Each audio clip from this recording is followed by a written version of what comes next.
Hello and welcome to my channel. I'm Tiffany, a retired librarian turned homeschool mom. And in this video, we're going to be looking at an interesting little picture book called The Shark Lady. The true story of Eugenie Clark, how Eugenie Clark became the ocean's most fearless scientist. So this is the author, and we'll go with the author here, written by Jess Keating and illustrated by, oh dear, I'm going to mispronounce this, Marta Álvarez Miguéns. I'm gonna butcher that. I'm not Spanish. So this book tells the story of Eugenie Clark, who as a young girl, let me show her here with her mom, she fell in love with the ocean. She fell in love with sharks at the aquarium. And she was half white, half Japanese, living in New York in the 1920s, I believe is when she was born. So her entire world became a fish. So it shows how her mom took her to Atlantic City when she lived in New York, and she swam in the ocean, and she just became obsessed with fish. So then she studied, and she studied all sorts of sharks, like crazy. And then her mom got her an aquarium, which is probably pretty amazing in this time period. An aquarium filled with fish. But she wanted to go on. So she went to university, and they told her, go be a housewife, go be a secretary. You can't be a zoologist. She disagreed. So she studied hard. She was probably surrounded by mostly men, because again, the time period here. So she did go on, and she studied very, very hard, and she got her degree.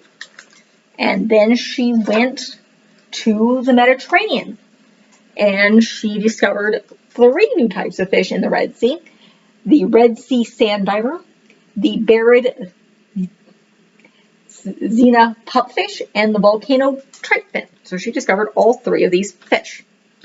And then she encountered sharks in the Palau Islands. So, and she was not afraid of them. She also discovered them in a cave, and she was trying to prove to see if sharks really needed to breathe, and they needed to move constantly to breathe. And she suspected, when she found these sharks in this cave kind of resting, that there was enough oxygen flowing over their gills in this highly oxygenated water that they were able to move slower. So she also, however, had a problem. People were scared of sharks. You eat shark skin soup. They were a big game fish. They still are, unfortunately. And we're still trying to deal with this whole shark skin, fin soup. It's nasty. The way they butcher these animals is nasty.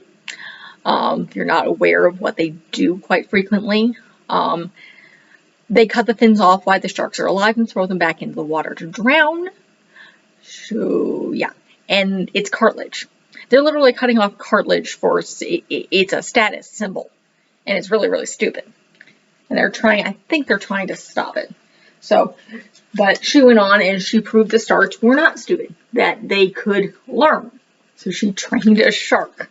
I'm assuming it was a small reef shark. And the training was still apparent 2 months later. So they were not intelligent. So she had proved that they were not mindless killers. So, and you see in this picture, you see her standing there, the little girl with a happy to see sharks, which was her dream. So, and then in the back you have a bunch of different little shark fights, talking about little bits of shark information. They're not monstrous creatures. They replace their teeth. There can be big, small, or anything at all. Yes, the larger sharks. You have the whale sharks, and then you have things that are like this big. So most of them don't attack people. So, and a few very different pieces of information about sharks.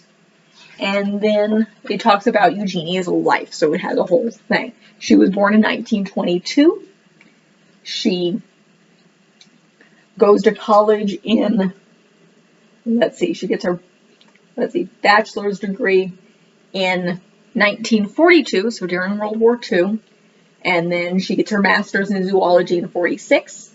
And then her doctorate degree in 1950. So again, she's going to school in a time where women are discouraged from going to college, period, let alone go into something like the sciences and zoology. Now we would call her a marine biologist. That's kind of where we would fit. So it shows a lot of what she did. Her last dive was on her 92nd birthday when she went scuba diving with a group of divers in Jordan and Israel. And that was on May 14th, or that was in May of 2014. And then she died not that long ago, oddly enough, on February 25th, 2015. So she passes away with her family. So that is this amazing book about an amazing woman. Obviously, I'm the mother of a daughter, so there's kind of an incentive here for me to want to expose my child to books about amazing women, particularly in the science fields, because as a 90s kid, we were still being told that women were better at English and the arts, and boys were better at math and science, which is ludicrous. If you've seen some more of my videos, yeah, nuts. Considering you have people like Grace Hopper, you have the women who are talked about in the Hidden Figures books. I did all of those. All of these were women. I will cover more women in the sciences as we come along. But I'm a big shark lover, so that's one of the reasons I was drawn to this book. I love science. I was discouraged from doing it because I am dyslexic and I had math problems when I was a kid. I don't know if I was diagnosed if it separates out now, but I do not do math well or quickly in my head. So I was pushed away from the maths and the sciences, rather than having people help me, but I still do love them. I love animals. As of this video, my daughter has multiple toy sharks. So, and I grew up in Hawaii, so the ocean is a major part of my life. So this is a fantastic book about an amazing woman who broke boundaries. Remember, she was a woman studying biology in the 40s, and she was biracial. So she was a woman of color. Her father was white, who had passed. She was raised by a single mother. So, which was not common in that time. So she was a trailblazer in many ways. So a fantastic book, an amazing woman, a good way to introduce children to the interest in sharks and biology and this strong, amazing woman, Eugenie Clark. So that's it for this book review. If you like what you see, please sure to check the rest of my videos out.